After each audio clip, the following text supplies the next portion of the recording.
ശ്രദ്ധയിൽപ്പെട്ടത് പെട്ടെന്ന് അവരുടെ ശ്രദ്ധയിൽപ്പെട്ടത് നമ്മുടെ ഇംഗിതത്തിന് വഴങ്ങാത്ത ഒരു പുരുഷൻ അവരുടെ കപ്പലിൻ്റെ ഒരു മൂലയിലിരിക്കുന്നു.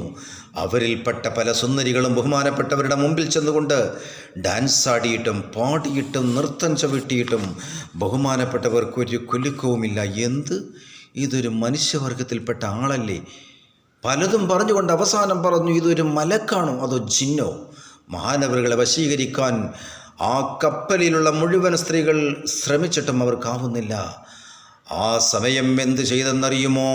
സുന്ദരികളുടെ നേതാവായ ശഅബാനയുടെ കാതിലും ആ വിവരമെത്തുകയാണ്.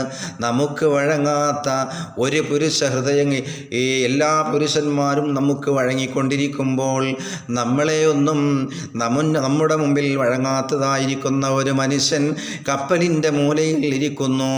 ഈ സമയം സൗന്ദര്യത്തിൻ്റെ നിറകുടമായ അവളെ മറികടക്കാൻ അക്കാലത്ത് ആ നാട്ടിൽ ഒരു സ്ത്രീയും ഉണ്ടായിരുന്നില്ല.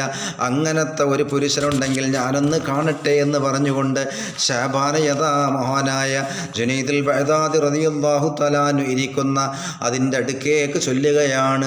നല്ല രൂപത്തിലുള്ള ശരീരത്തിനൊത്തിണങ്ങിയ വസ്ത്രം ധരിച്ചുകൊണ്ട് ആ പെൺകുട്ടി ചുണ്ടിൽ ലിഫ്റ്റിക് ഇട്ട് പുരികം വൃത്തിയാക്കി, അതുപോലെ തന്നെ മുഖം റോസാ പൗഡർ ഇട്ടുകൊണ്ട് മിനുസപ്പെടുത്തി, ആപ്പിൾ പൂ പോലെ മൃദുലമായ മുഖവുമായിട്ട് മിന്നിത്തിളങ്ങുന്ന വസ്ത്രവുമായിട്ട് അതാ വേശികളുടെ നേതാവായ ശഅബാന ജുനൈദുൽ ബഗ്ദാദി റളിയല്ലാഹു അൻഹുവിൻ്റെ മുമ്പിലേക്ക് നടക്കുകയാണ്.